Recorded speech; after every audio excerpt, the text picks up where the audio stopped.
Saya kalau nggak izinin Gubernur Kalbar nggak bisa reunian sekolah saya.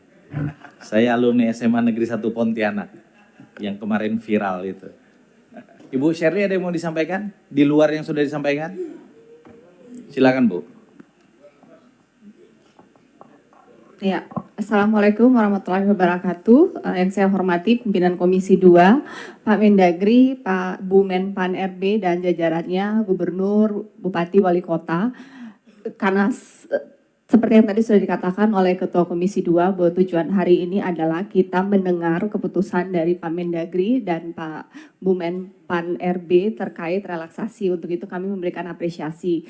Tetapi tadi juga sudah mendengar semua keluhan dari kepala daerah bahwa itu tidak menyelesaikan masalah kami di daerah karena kami sekarang tidak punya cash flow untuk membayar gaji P3K sampai dengan akhir tahun.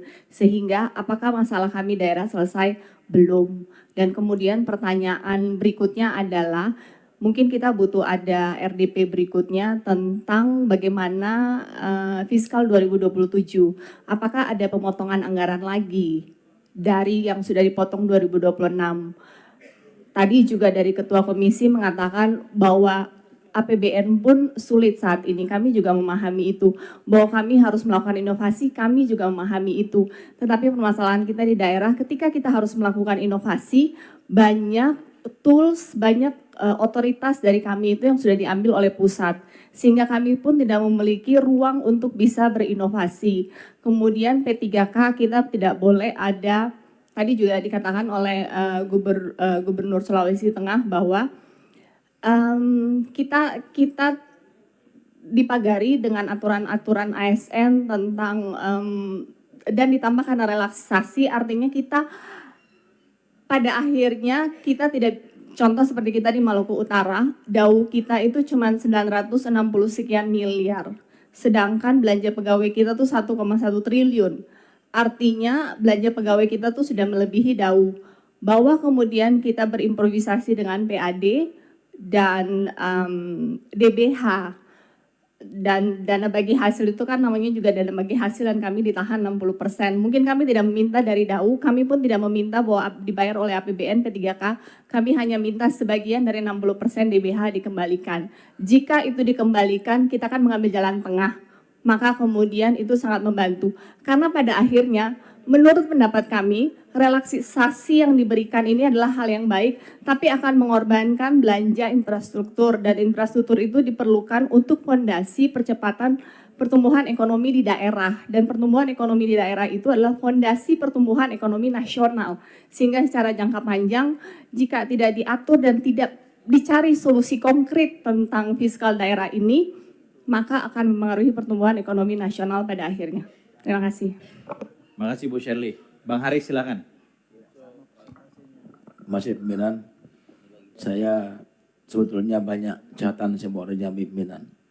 Melihat suasana kebatinan pimpinan Komisi 2 dan Pak Mendagri, saya cuma menegaskan saja bahwa kami sependapat dengan Pak Mendagri, Bu Menpan, pimpinan Komisi 2, agar kebijakan 30% itu kita relaksasi. Itu yang pertama. Yang kedua, ada peluang bagi teman-teman daerah untuk mencari sumber PAD baru.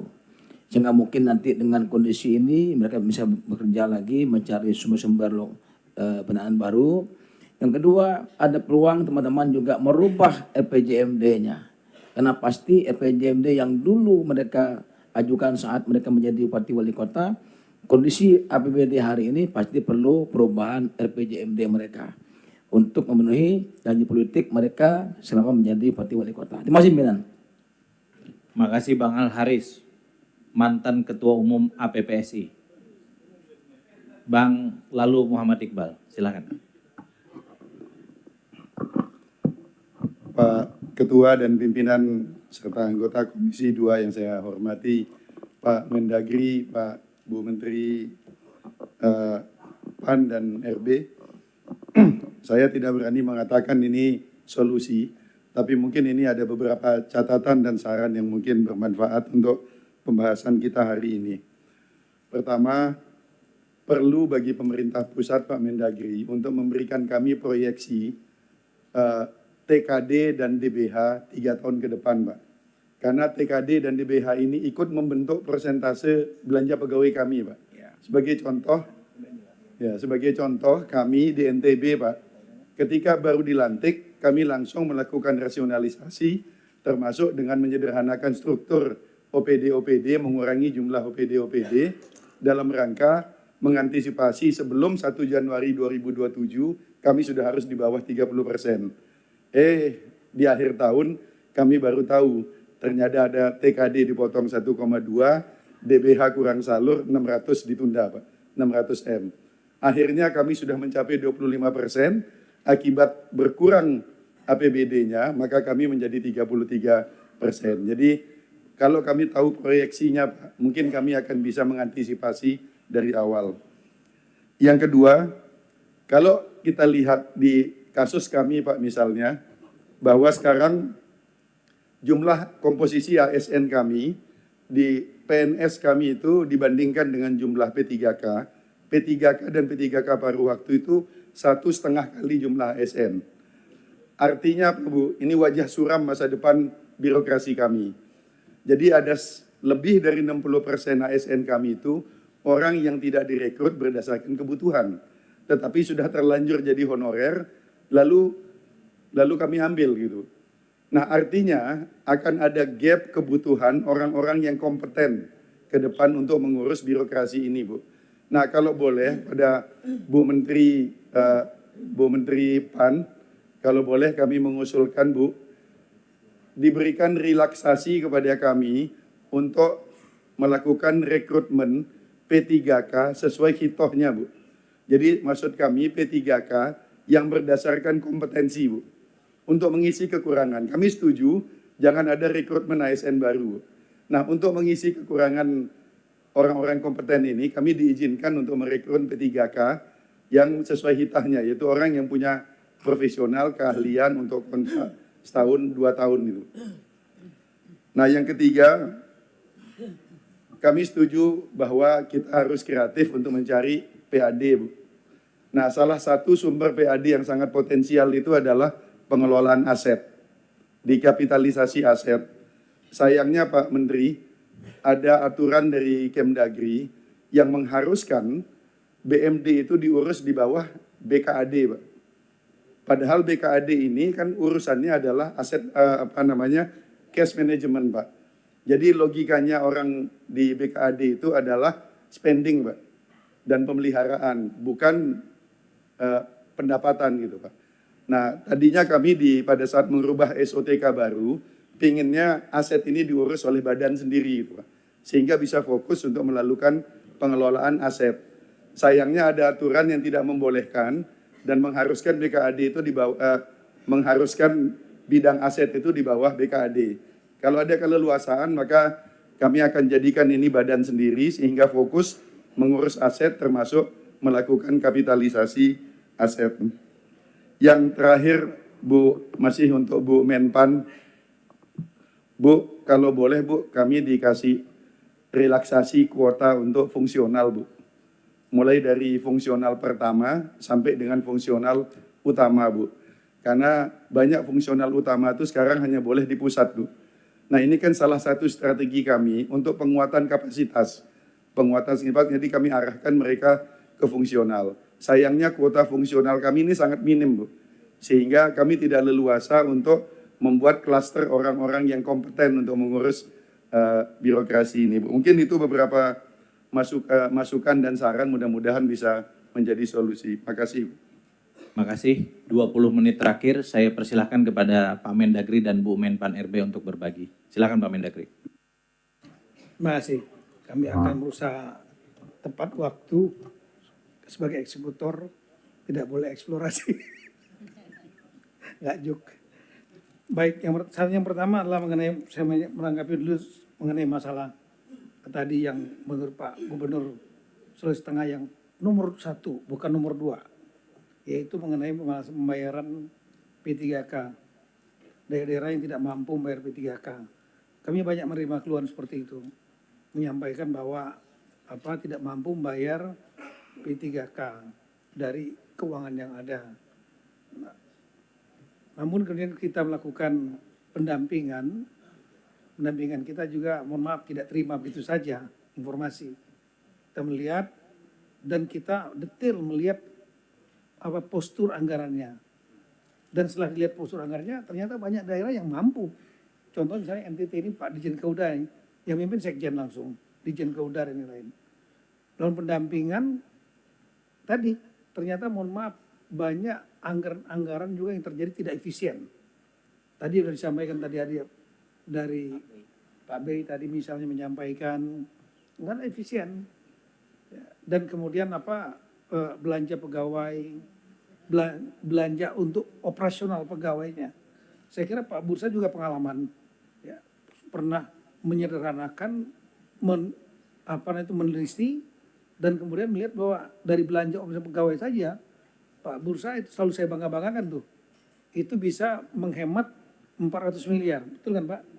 Ya, 425 miliar. Itu udah cukup untuk bayar belanja P3, untuk bayar P3K. Iya, 45 miliar, tapi dibuat irigasi oleh beliau. Nah, ini praktek-praktek best practice ini, tentunya tadi Pak Ketua udah mancing tuh ya Pak Bursa. Pak Bursa nggak menyampaikan itu, dilempar ke Pak Dadang kan. Jadi best practice seperti itu sebenarnya banyak bisa dikerjakan. Di NTT yang sudah menyampaikan kami nggak akan bisa bayar, semua kita dampingin. Dan setelah itu kita pelototin anggarannya, ya ternyata bisa dialihkan. Contoh mungkin Sulawesi Tengah, ini Pak Gubernur, Bapak punya anggaran hibah 120 miliar Pak. Kami sudah lihat punya, saya lihat tadi sistem anggaran 120 miliar, ini bisa dikurangi sebetulnya untuk membayar P3K hibahnya. Jadi hal-hal yang tidak efisien bisa untuk diefisiensikan. Nah ini tolong dikerjakan dulu, jangan nyerah dulu. Karena kalau nyerah pasti kami pelototi. Dan kemudian ya tadi ada hal yang pengeluaran-pengeluaran yang nggak perlu yang disampaikan tadi oleh teman-teman ya, saya nggak mau ulangin lagi lah. Ya. Itu tolong koreksi diri juga. Nah, yang kedua, ada memang beberapa daerah yang memberat. Sudah kita lihat misalnya Sulawesi Tengah, Pak Gubernur, Pak Hafid, Tojo Una Pak, itu 56,65% yang belanja pegawai. Mungkin agak berat ya. Buol, itu sampai dengan November mungkin dia bisa bayar, karena 51%.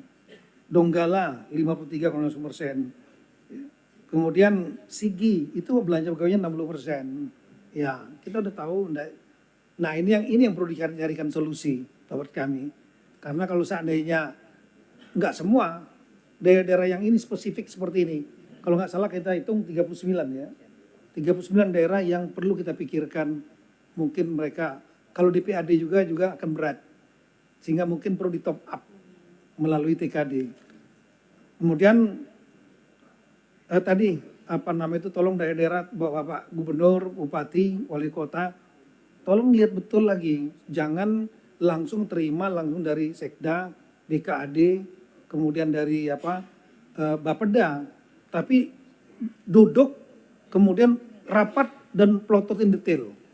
Yang mana yang nggak efisien, diefisiensikan. Saya sudah mengeluarkan surat edaran pada bulan Desember tentang hal-hal yang perlu dipelototin.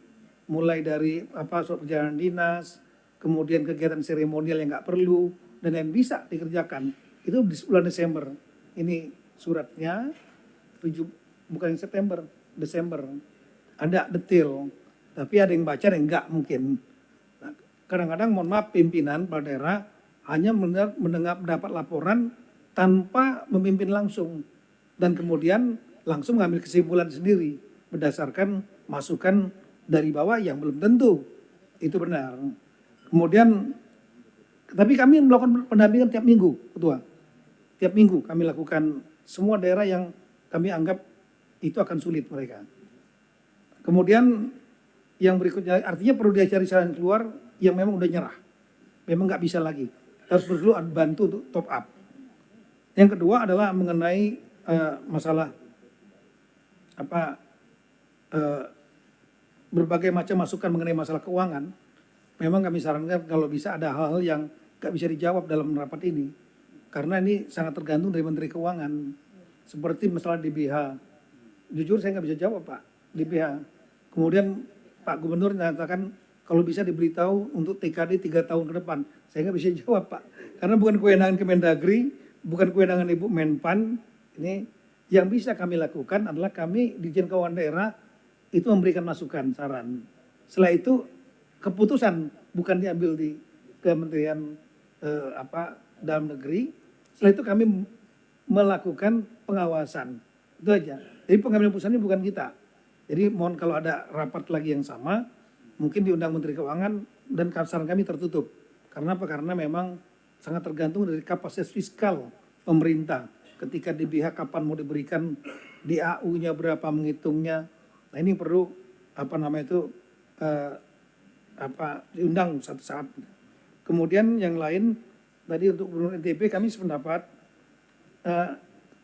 Jakarta juga DKI sudah membuat sendiri Pak badan aset yang mengelola untuk BMD, dan itu kita berikan sangat tergantung, tapi tidak, ini opsional, tidak mandatori semua daerah dibuat organisasi tersendiri, OPD tersendiri, tergantung dari workload beban kerjanya.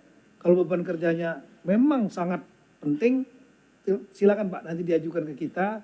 Tadi kami sudah bicara dengan Bu Menpan, sangat bisa untuk dibuat badan sendiri yang mengelola aset dan BUMD. Ya, sangat bisa. Tapi nggak berlaku semua. Karena ada aja seperti teman-teman di Papua, mungkin dia workload-nya kecil. Dibuat sendiri biayanya akan tinggi Pak.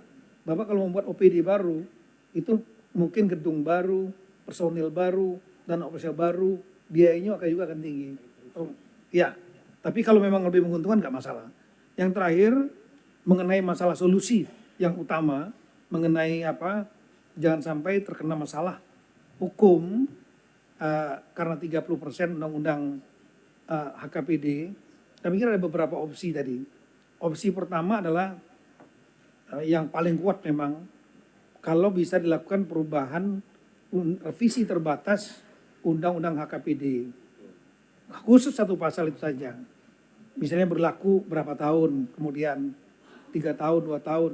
Itu betul-betul selesai untuk masalah hukumnya. Mungkin belum selesai masalah keuangannya. Masalah hukumnya paling nggak sudah selesai. Yang opsi keduanya adalah diatur dalam undang-undang APBN 2027 spesifik ada pasal yang memperpanjangnya misalnya 1 tahun yang 30% tersebut meskipun mungkin debatable seperti Pak Yusrin sampaikan, tapi bagi kita berlaku azas lex posterior derogat lex priori. Peraturan yang terakhir itu mengalahkan peraturan yang terdahulu kalau dia seimbang gitu. Undang-undang dengan undang-undang. Jadi tapi ini persoalannya lah undang-undang APBN 2027 biasanya keluarnya kan di bulan Oktober atau bahkan mungkin November. Sedangkan teman-teman daerah ini sudah mulai membahas APBD-nya, sudah mulai terjadi pembahasan. Oleh karena itu, pembahasan itu kan perlu ada pegangan bahwa itu boleh di atas 30%. Untuk itu kami sarankan, kami akan membuat SK semacam surat keputusan bersama atau surat edaran bersama 3 menteri. Surat Menpan RB, Mendagri, Menteri Keuangan yang menyampaikan bahwa boleh diperpanjang, tapi kami mohon dukungan dari DPR. Oleh karena itu dalam rapat ini mungkin ada salah satu kesimpulan bahwa Komisi 2 DPR RI menyetujui atau mendukung 3 menteri untuk mengeluarkan surat edaran bersama agar langsung bagi setuju kepala daerah untuk pegangan dapat ke 30% itu masa transisinya diperpanjang. Kira-kira seperti itu. Nah yang terakhir, opsi ketiga, itu opsi ketiganya lah yang paling mudah sebetulnya, Menteri Keuangan yang mengeluarkan peraturan Menteri Keuangan berdasarkan koordinasi dengan Mendagri, Menpan RB. Tidak harus 30%, besarannya bisa diatur. Tapi tadi teman-teman kami lihat sebagian besar meminta agar dibuat klaster. Jadi ada yang klasternya 30% yang mampu, daerahnya mana saja bisa kami tentukan. Kami punya data. Kemudian yang di bawah 40%, maksimal 40%, daerah mana saja, di atas 50% mana saja. Nah mungkin dibuat klaster seperti itu yang paling mudah. Tapi sekali lagi, pada waktu rapat kami bertiga, dengan Menteri Keuangan berkeberatan dengan opsi ini. Tapi kalau misalnya ada rapat undang Menteri Keuangan, mungkin bisa berubah gitu. Kami kira demikian pimpinan, terima kasih. Terima kasih Pak Mendagri. Tolong ditampilkan pasal 146. Enggak, coba dimunculkan lagi. Ini sekretariat saya kalah canggih dengan kementerian, Pak. Karena biasanya legislatif menampung aspirasi bukan mengeksekusi. Coba kita baca mulai ayat 1 udah jelas ya. Ini yang selalu kita perdebatkan.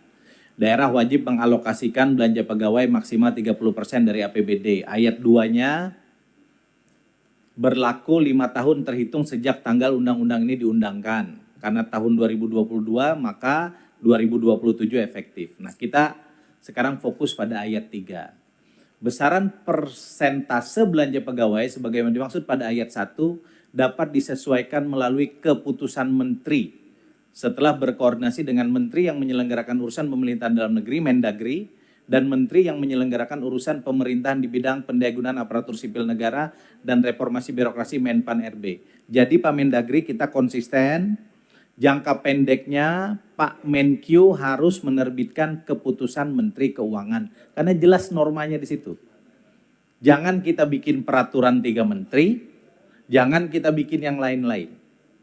Bahwa tindak lanjut dari keputusan Menteri Keuangan berdasarkan ketentuan pasal 146 ayat 3 adalah realokasi di Undang-Undang APBN 2027, itu adalah konsekuensi.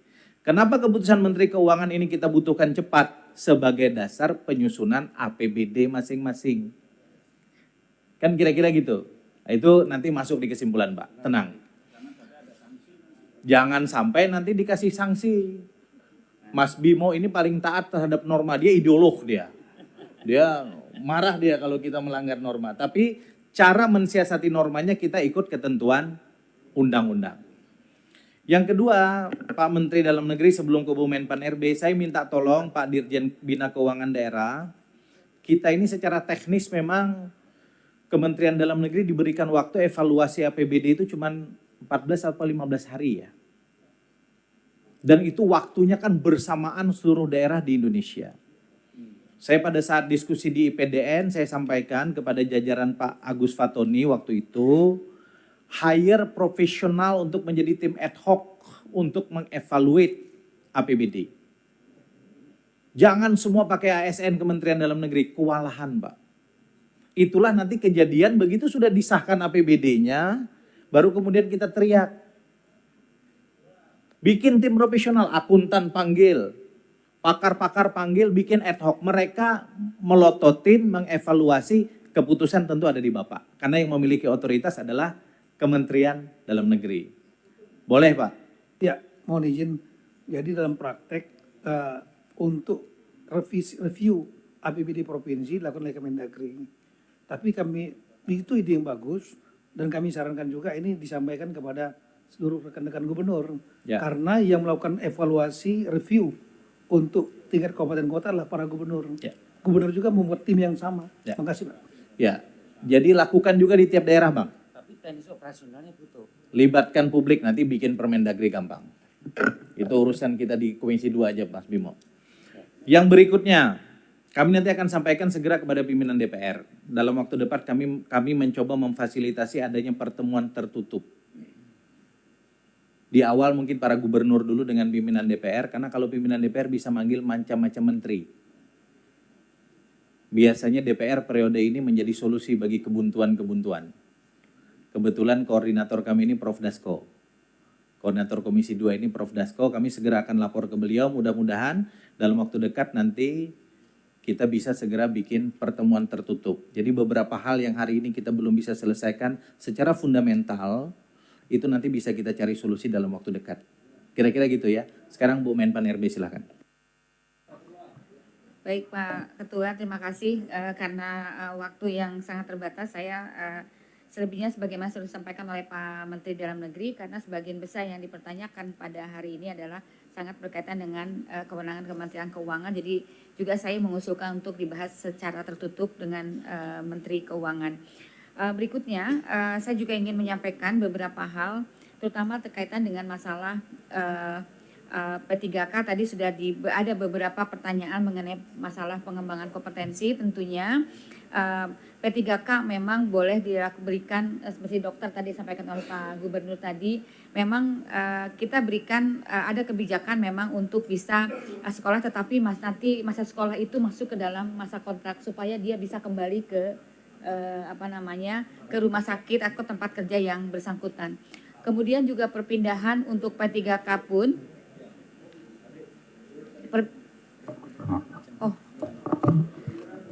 maaf. Kemudian untuk perpindahan P3K tentunya diperbolehkan Pak sepanjang memang di dalam lingkup instansinya. Instansi itu kan antar OPD misalnya, seperti itu boleh. Tapi harus sama sesuai dengan nama jabatannya. Jadi misalnya guru kemudian dipindahkan menjadi jabatannya itu memang tidak dimungkinkan, tapi harus sesuai dengan nama jabatannya. Kemudian juga saya juga mengucapkan terima kasih atas masukan-masukannya, dan tentunya kami sekarang sedang menunggu ditandatanganinya RPP manajemen ASN yang sudah dalam proses paraf, dan tadi beberapa masukan sudah masuk di dalam RPP manajemen ASN. Jadi nanti mudah-mudahan nanti yang kesulitan-kesulitan yang dialami oleh para pimpinan daerah itu bisa kita selesaikan. Demikian mungkin Pak Ketua beberapa hal yang tadi karena sebagian besar sudah dijawab oleh Menteri Dalam Negeri. Terima kasih. Assalamualaikum warahmatullahi wabarakatuh.